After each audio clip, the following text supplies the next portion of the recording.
So, you probably know that universal moment of pure euphoria in the life of pretty much every business owner. Oh, yeah. Landing the whale. Exactly. The day you finally land that one, massive industry-defining client. I mean, the ink dries on the contract, maybe the champagne pops in the break room, and you just feel like you have finally made it. Right. It feels like the ultimate validation of everything you've built from the ground up. It really does. And, you know, operationally speaking, it kind of is. It validates your service, your team, Mm, your whole market positioning. You suddenly have this flagship name on your roster, yeah. and it usually forces your company to level up its capabilities, right, just to Yeah. service that massive volume. Right, exactly. You assign your best account managers to them, you customize your operational workflows to fit their needs, and obviously you celebrate the revenue growth. Of course you do. But today, we are doing a deep dive into your business through a very different lens. We're looking at it through the pretty ruthless, unsentimental lens of a potential buyer. And that changes everything. It really does, Yeah. because through that lens, that massive badge of honor, Yeah. it might actually be a ticking time bomb. It is honestly one of the hardest cognitive shifts for a founder to make. Yeah. Because what an owner views as their greatest strength, an acquirer almost always views as this glaring vulnerability. Wow. Yeah, relying heavily on one massive customer, um, it is not a testament to your relationship building skills in the eyes of the market. It's a dependency. Which brings us to our core focus today. We're really examining the hidden and frankly agonizing cost of customer concentration. Right. Because while you might feel incredibly secure right now with that one huge loyal client, the moment you decide to sell your life's work, that security just sort of evaporates. It completely vanishes. So to see how this disconnect actually plays out, let's look at what happens in the trenches. Let's take a mid-sized logistics company we recently analyzed. Oh, right. This is a perfect example. Yeah. They had a single customer generating 40% of their total revenue. 40%. And the owner of this logistics company was incredibly proud of that metric. I mean, he spent years cultivating that specific relationship, proving his fleet could handle, enterprise-level distribution. Yeah, he put a lot of sweat equity into that. Exactly. So he genuinely believed that when he went to market to sell his business, sophisticated buyers would just see this massive client as a premium feature. He thought it proved his scalability. Well, let me play devil's advocate here for a second, because honestly, I completely get his logic. Sure. If I own a company and I have a client supplying 40% of my revenue, and maybe we've been working together seamlessly for a decade, why shouldn't a buyer see that as guaranteed recurring revenue? It makes sense on the surface. Right. Isn't a proven track record of keeping a massive corporate client a sign of extreme stability? See, it sounds perfectly logical from an operational standpoint, but it highlights this fundamental difference in how owners and buyers perceive time and, more importantly, risk. Okay, how so? Well, as an owner, you're looking backward, Mm. right? At a 10-year track record of trust, delivered promises, shared history. Yeah, all the late night dinners and handshakes. Exactly. Mhm. But a buyer is entirely forward-looking. They're projecting the probability of future risk. Right. They do not care about the late-night dinners you had with that client's procurement director over the last 10 years. They care about what happens to their capital if that procurement director, say, takes a job at a different company tomorrow. Wow. Okay, I see the disconnect. It's the difference between relationship equity and risk modeling, Exactly. which really reminds me of how we treat our personal finances versus how we treat our business Oh, assets. the financial advisor analogy? Yeah, like if you went to a financial advisor, handed them your entire life savings, and they took 40% of your retirement fund and dumped it into one single highly volatile tech stock, you would fire them on the spot. Without a second thought. No rational person accepts that level of portfolio concentration in the public equities market. You demand diversification immediately to protect your downside. Yet, as business owners, we do this exact thing with our life's work. We really do. We put 40% of our company's survival into one single corporate relationship, and we just call it loyalty. We do. And believe me, buyers spot it immediately. During due diligence, a highly concentrated customer base is one of the very first red flags that pops up in the data room. I bet. It inevitably leads to the most critical question in any acquisition scenario, which is, what happens to this operating company if this specific customer leaves? And in the case of our logistics owner, he didn't have an answer. No, none at all. He had never actually stress tested that level of concentration. Which kind of brings us to how buyers actually quantify this risk. Right. Because this isn't just some philosophical debate about risk tolerance between the buyer and the seller, is it? Not at all. This translates directly into very specific, often brutal mathematical models during due diligence. So walk us through that. Buyers don't just rely on gut feelings or the owner saying, hey, don't worry, the client is happy. No, they build highly detailed financial models that simulate the exact scenario of that single whale customer just walking away. Wow. They stress test the entire operating structure of the business under that specific condition to see if the company can even survive the impact. Okay, let's look at the mechanics of that financial model for the logistics company. Yeah. If a buyer just pulls 40% of the top line revenue out of the spreadsheet, it's not simply a 40% reduction in net profit. Yeah, not at all. The leverage effect on the downside is massive. That downside leverage is severe because of how operating leverage works. Yeah. I mean, you have your revenue and you have your fixed costs. Right. And logistics, that means your warehouse leases, your fleet financing, your commercial insurance, your administrative payroll, all of that. Yeah, the stuff can't just turn off. It's exactly. If you lose 40% of your top-line revenue overnight, you can't instantly shed 40% of your fixed costs. You still have to pay the 5-year lease on the facility that was housing that specific client's inventory. Ouch. You still have the monthly truck payments for the vehicles dedicated to their routes. So the profit margin completely collapses. The fixed overhead stays static while the cash flow just drops off a cliff. Exactly. And buyers map this out dollar for dollar. In the specific case of this logistics company, losing that one customer wouldn't just lower the company's EBITDA. Right. The modeling showed it would make the entire business completely unprofitable on day one. Unprofitable. Wow. Yeah, it flipped the business from a wealth-generating asset into a cash-burning liability. Which completely changes the entire nature of the acquisition. Like if I'm the buyer looking at that spreadsheet, I'm realizing that my multi-million-dollar investment could literally go to zero based on the whims of one external procurement department that I don't even control. Exactly. And private equity groups, or really any sophisticated acquirer, they will protect their capital against that outcome at all costs. Right.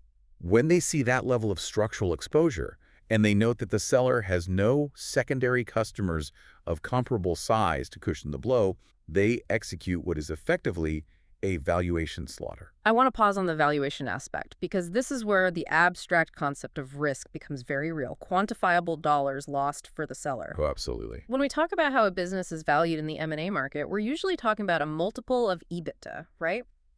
Earnings before interest, taxes, depreciation, and amortization. That's the baseline, yeah. And a multiple basically represents the premium a buyer is willing to pay for the future stability, predictability, and growth of those earnings. That is the core mechanism of valuation. A multiple is really simply a proxy for risk. If your business is highly stable, heavily diversified, and growing, a buyer might pay, say, 6 or 7 times your current earnings to acquire it.